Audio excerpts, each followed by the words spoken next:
Hello, ladies and gentlemen. Good morning, good afternoon, good evening. From wherever you are watching us from across the globe, this is the Sunshine Silas Show, and it is such a delight and an honor to have with me on the show tonight an amazing personality doing an incredible job. He is none other than our very own reputable, intelligent Mr. Mike Domitryz, all the way from the United States. Welcome, Mike, to the Sunshine Silas Show. Thank you, Silas, for having me on, and I appreciate it. We are really excited to have you on the show tonight. You are an amazing personality doing an incredible job. You are a published author. You are a highly sought after keynote speaker talking on the subject of respect. You are considered an expert, matter of fact, on the topic of respect. You've appeared on the NBC's Dateline and you've been featured on the Wall Street Journal. You've gone far and wide. You've spoken to reputable organizations like the U.S. military, Ministry of Defense. Incredible job. But we want to find out, who is Mr. Mike Domitryz beyond all of the fame and all of the accolades that we know? Well, I certainly don't think of it as fame, that's for sure. You know what? I'm a person who early on in my life, a passion came to me, a calling came to me, a mission came to me, who followed it. And I learned from a lot of brilliant people, and I would just follow their instructions. And it took time, don't get me wrong. It was a struggle, and it can be a struggle still to this day, given the day and the year and the months, what's happening in the world. But I love what I do, and I'm very grateful for that. In addition to that, I have wonderful family and friends that make this journey a whole lot more enjoyable and meaningful along the way, because it can be tough days when you're out there and you're trying to make changes in the world. You're trying to create transformation in the world by sharing with others. And I'm blessed with 4 wonderful sons, and I have a grandson, Wow. and I have a wonderful wife, and just absolutely grateful for everything we have in this, and including on the roughest days, right? Remembering in the toughest moments what we're grateful for too. Wow. You're doing an amazing job. You're such a pleasant person, and we are so excited having you on the show tonight. But you have made it more like a personal campaign, teaching people on sexual behaviors and on the subject of respect. This is something that I consider very unique, because you hear about a lot of coaches, you hear about a lot of speakers and trainers, but seldom do you come across someone who majors on the subject of respect and on sexual behavior. So the question I'm asking is, what inspired you to take on the journey of teaching people on the subject of sexual behavior? Yeah, I was in university when I was 19 years old, and I received a phone call from my mom that the youngest of my sisters had been raped. And I was 19 at the time. She was older than me. She was 23.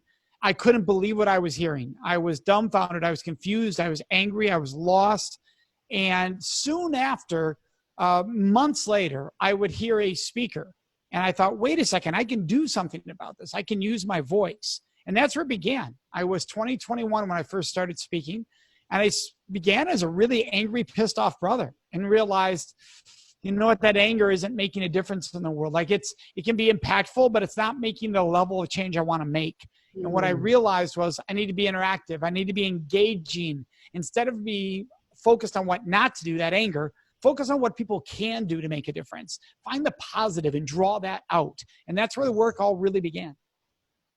Wow. That's something really incredible. And following you, in 2003, you founded the Center for Respect. And with this organization, you have crisscrossed like the length and breadth of the United States, speaking not just to individuals, also to schools, institutions, and big organizations and corporations. Now, what inspired you to come up with the Center for Respect? What's the mission and the vision statement of this great organization? Yeah, so what originally we were the Date Safe Project, because we were working in like schools and universities, and it was around dating and intimacy. And so we started as the Date Safe Project. And just this last year, we changed the name to the Center for Respect. And the reason why is we found that when people heard date, they had a different idea in their head of what it means for different people. And so some people thought, oh, like companies might have thought, well, the Date Safe Project, what does it have to do with us? Absolutely. And we do, right. And we work a lot with companies, not about sexual issues, but about respect within their whole organization and how to help them build that culture of respect. Well, they might not even been looking at us because of our name. And so we realized, like, we need to change our name. We need a name that truly encompasses everything we do. And that's where I came up with the Center for Respect. I came up with it about a year ago, but we implemented it in 2019, this past year. And we shifted from being the DateSafe Project to being the Center for Respect. Our mission is very simply put. We help organizations and institutions create a culture of respect for everyone. Wow. And so that can range from everything to helping parents with their teenagers, to helping schools with students making safer, smarter, better choices for themselves and for others. It could deal with universities and U.S. military, work with around the world, U.S. military, and then also large and small businesses and associations, helping them build that culture of respect I just referred to a moment ago. Well, yes, you keep mentioning the word culture of respect.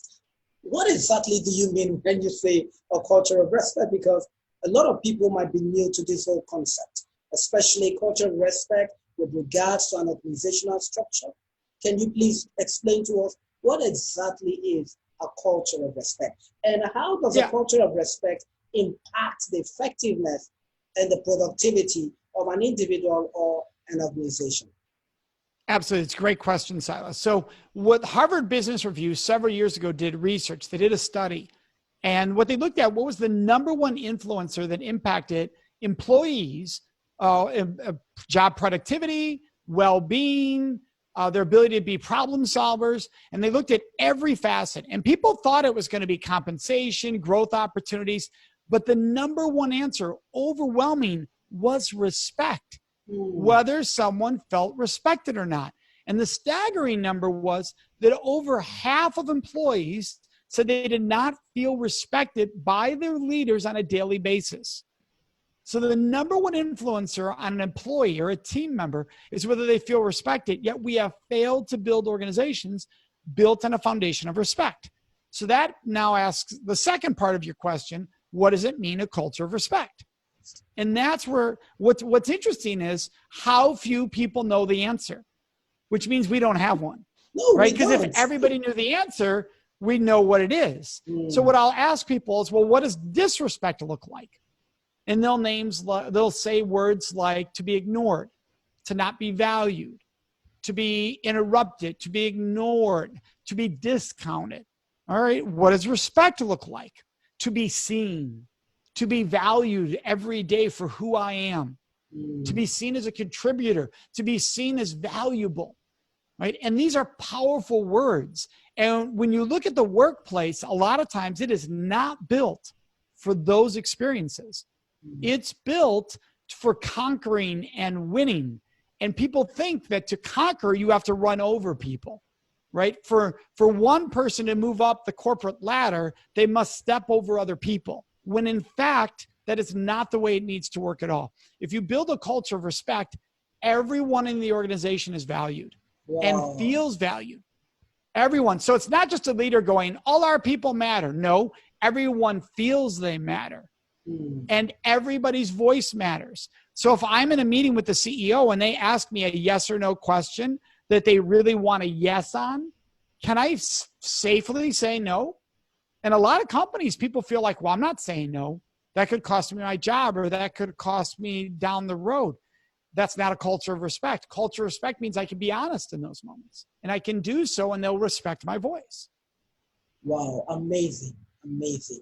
And I've been looking at the trajectory of your projects and your work all through the years, from the Safe Debt Project to the Center for Respect. You are an incredible individual because you speak to teenagers, and in a couple of hours, you find yourself in boardrooms talking to CEOs, and before that, you're moving on to other organizations. Now, I want to find out, how do you juggle all of those roles, speaking to teenage boys and girls, speaking to schools and universities and colleges, and still being able to do your training and stay effective with the CEOs that you work with and these other major organizations?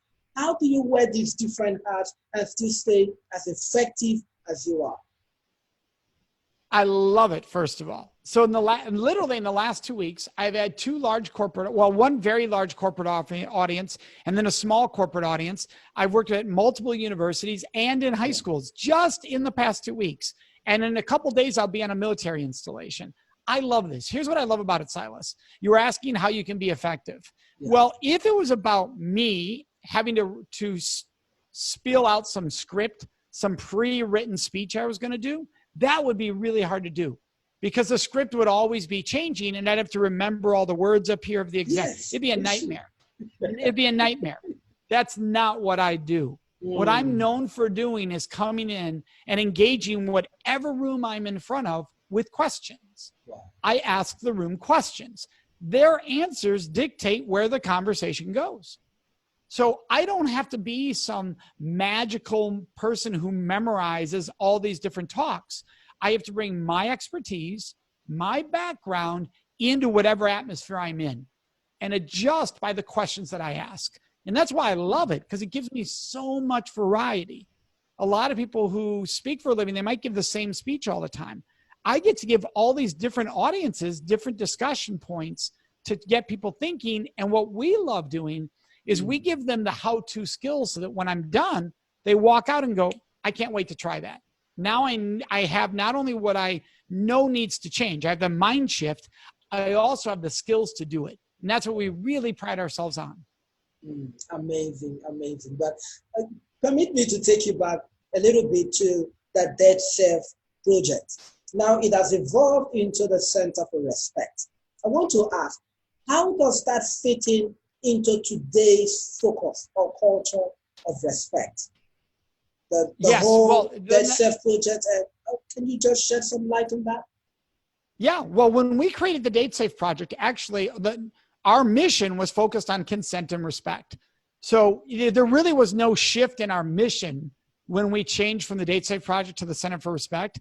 The only difference was it allowed other people to realize, whoa, they're doing more than just dating. And as soon as they heard Center for Respect, well, respect can impact us in all aspects of our life. And that helped other people realize, oh, okay, the work Mike is doing is not just about sexual dating and intimacy. It can be about how I'm treated at work. It can be how I'm treated in this other environment over here. It can be wide spanning. It could be for adults in mature relationships who are struggling with how they're being treated. So it allows us to reach more people. Wow. So, sorry, I'm throwing a lot of things at you because you just have so much going on and you are doing something that is really phenomenal.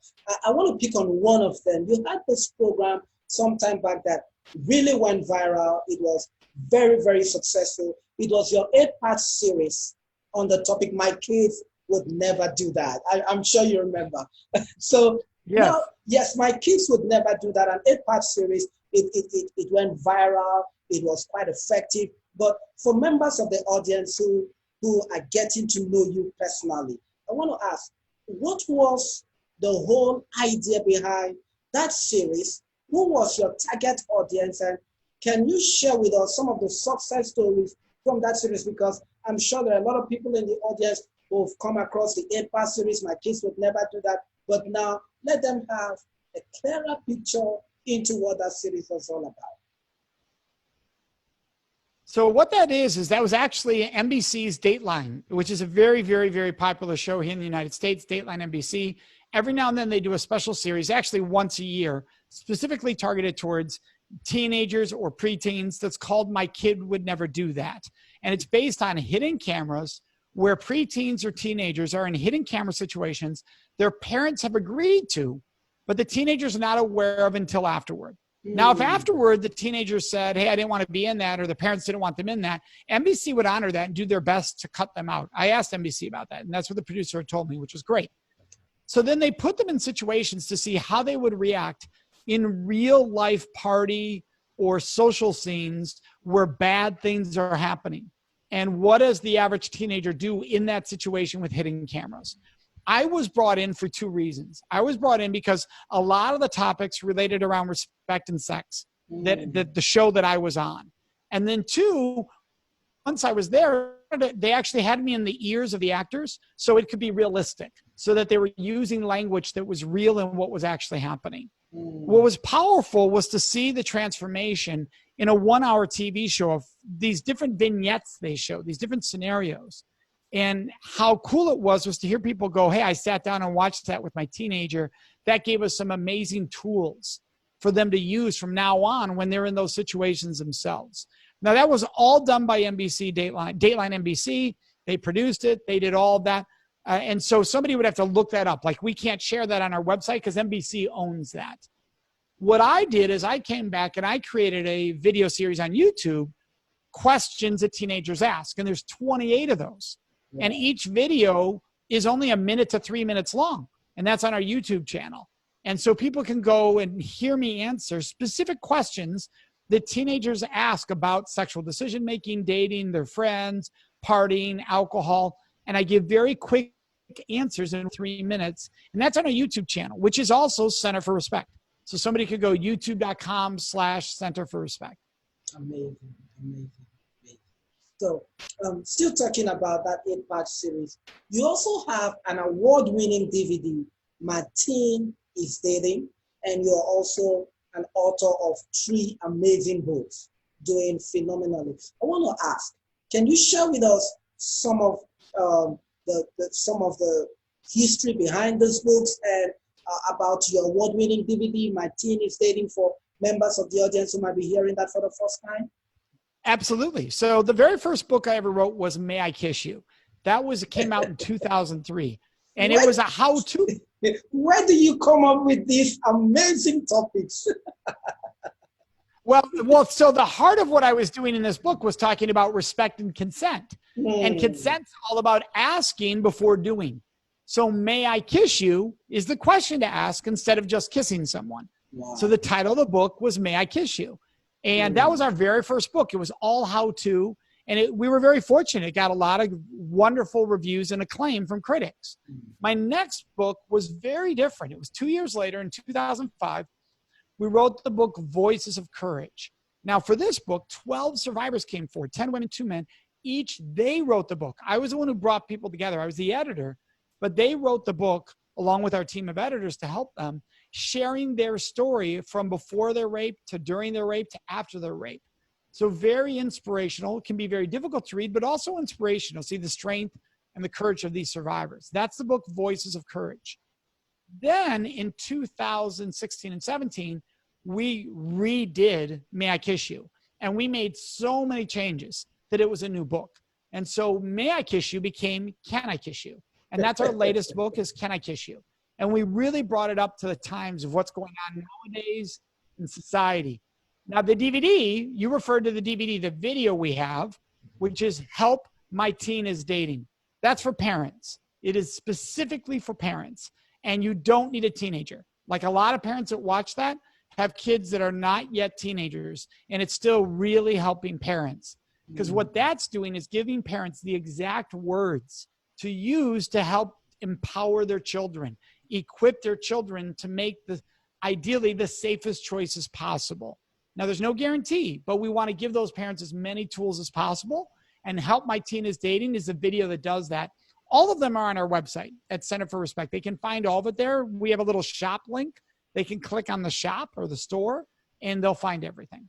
Yes, I'm sure we are going to put out the links to all your social media channels for members of the audience to visit and to get a clearer picture and preview all of these that you've said.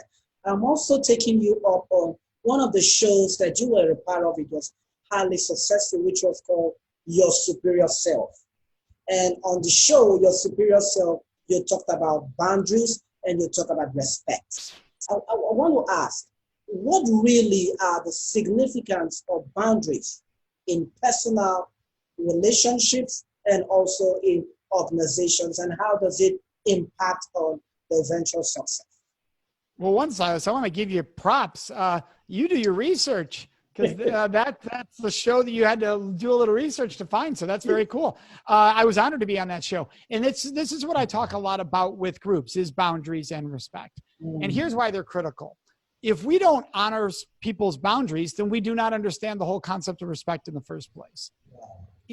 boundaries are critical to understanding respect, because I don't own you.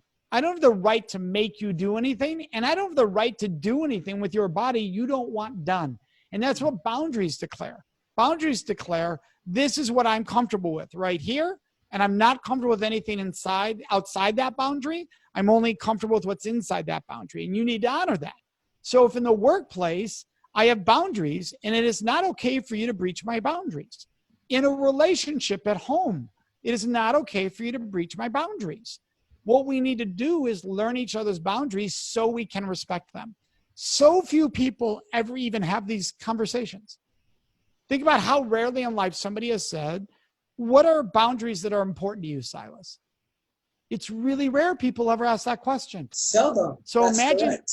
yeah, it's almost unheard of. Imagine if somebody at work said to all the people they were in charge of, I want to know each of the boundaries that are important to you, so I always respect those in the workplace. What if somebody went home and asked their partner, their wife, their spouse, what boundaries are vitally important to you? What are boundaries that you value? So that we could really honor each other's boundaries. And this can deal with from the boardroom to the bedroom. You know, in the bedroom, what are boundaries you don't want breached? What are things you never want us to do? Like, that's good to know, because I shouldn't ask you. I shouldn't pressure you. Oh, and by the way, here are my boundaries. Please don't ever ask me to do this. I don't want to do that. I'm not comfortable with it. And here's what I do love, right? That's the other side of boundaries. There's also the positive. Here's the boundaries I want you to participate as part of, right? Here's the boundaries I never want breached. Wow, that's very deep. That's very deep. And considering the fact that you are an expert on the subject of respect, and you have consulted for organizations and for individuals, I'm asking for those who are new to this whole idea of the culture of respect in organizations, what are the telltale signs and the symptoms that a CEO or a manager or supervisor could look out for to understand if really the workplace, my workplace, for example, has an unhealthy culture of respect? How do I know? Great question. Well, one is, can everybody be completely truthful from their heart without fearing consequences? Or do they sit there and go, I'm not going to say anything, that's going to get me in trouble? The moment that I speaking the truth, now I'm not talking about being rude. There's no excuse for being rude or cruel. I'm talking about being caring and honest and respectful. And if I'm afraid that if I answer the question you asked me honestly and respectfully, that it could have a negative consequence on my career or my position in the job or how you treat me, we don't have a culture of respect, because my voice is not respected. Oh, the only thing that's respected is when I agree with you or when I confirm what you're already looking for. That's not respect. So what you want to think about is, how often do people push back on my ideas? Do they push back a lot? That's a good sign, actually. That's a good sign that they're able to do that. How often are people able to really open up to me and tell me their vulnerabilities and feel safe doing so? If nobody's ever doing that, why not? What is the fear? What fear do they have of doing that? And questions like, do I make sure that when somebody's talking and they're interrupted, do I speak up for them?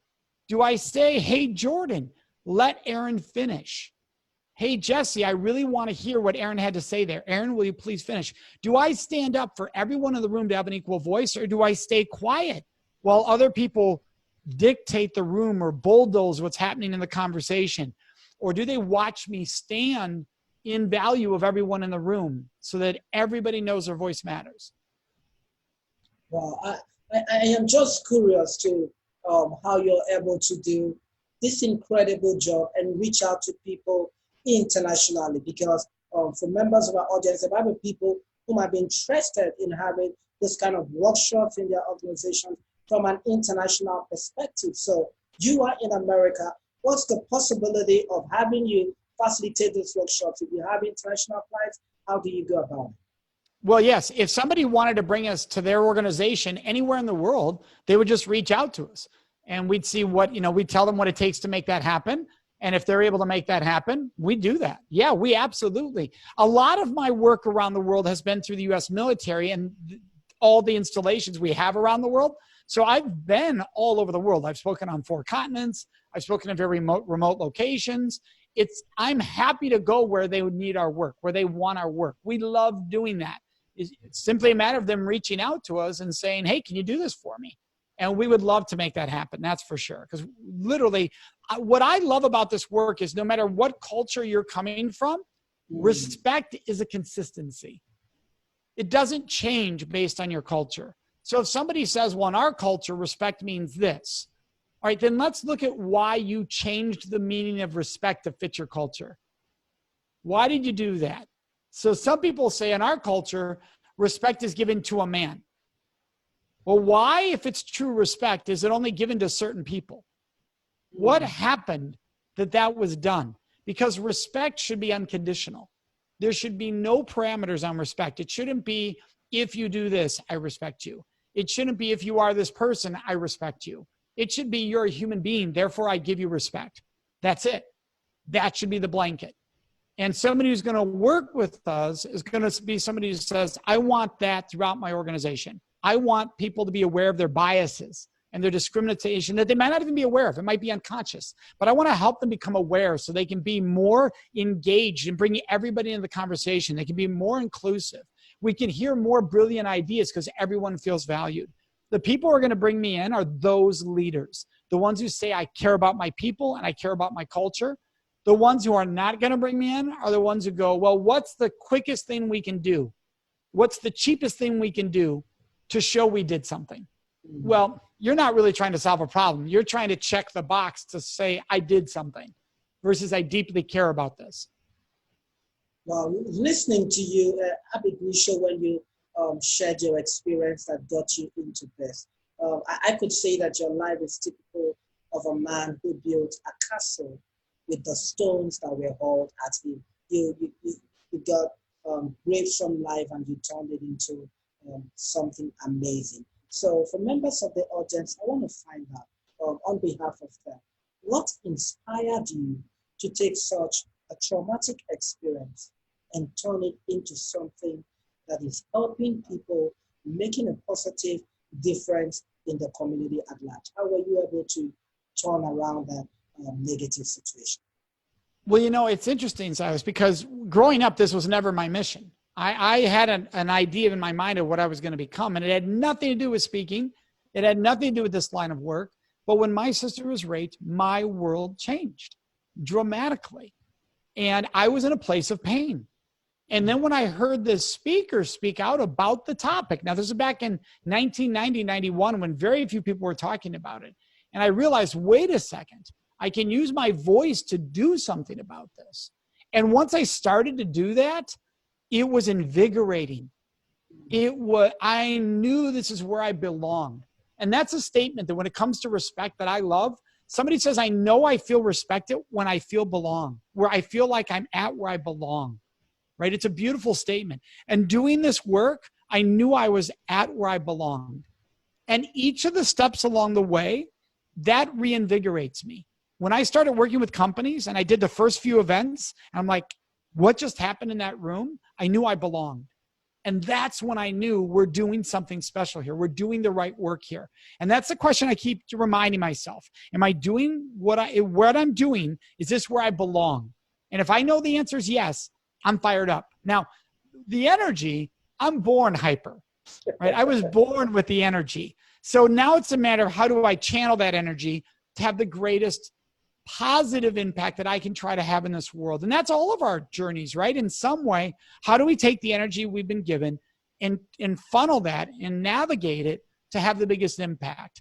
And that's the ongoing learning process for me, because I'm always learning. I'm still making lots of mistakes every day. The stuff that I talk about with audiences, we all engage in these mistakes of disrespect. It's a matter of whether we're willing to admit it so we can be more aware and catch ourselves and stop ourselves from doing it. Now, there's grave versions of it that hopefully most of us never engage in. And there's subtle versions of it that we can all accidentally fall into. And it's trying to do less of that so we never even get near the severe behavior. Wow, simply beautiful, simply beautiful. You are not just doing something effective. I love the fact that you are doing something that you love. Really Well, thank you, phenomenal Silas. and incredible project. And just before we let you off the show, for the members of our audience who might be stuck where they are, going through one phase of life or the other, that they are not really flowing in their full potential, I want you to, in the next 60 seconds, I want you to give them one word of advice and inspiration that they could take and use it to transition from a place of being stuck to where they, just like you, they'll not just be doing what is effective, but they'll be doing what they really love to.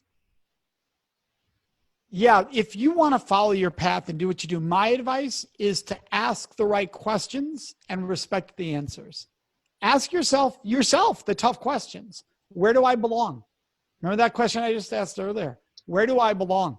If this is not it, where is it? And what is it going to take for me to get there? And then respect the answer so that you actually honor that instead of arguing with the answer. Well, I can't do that. I can't do that. Respect the answer and then find the people who have gotten there and ask them how they got there. Respect the answer and follow what they did. Don't reinvent the wheel. It's been made. Use it to drive yourself down the path you need to go down. Ask and respect the answer. Wow, ladies and gentlemen, you have heard it from the expert himself. Ask the right questions, respect the answers, and follow the path that it leads you. And finally, Mr. Mike, please, could you give a word of recommendation for the Sunshine Silas Show? What's been the experience like for you this few minutes being on the Sunshine Silas Show? Well, Silas, I love your questions. I love the amount of research you do. It's so in depth. Your passion is awesome. You bring a fantastic energy. So this has been wonderful. Thank you so much for having me on.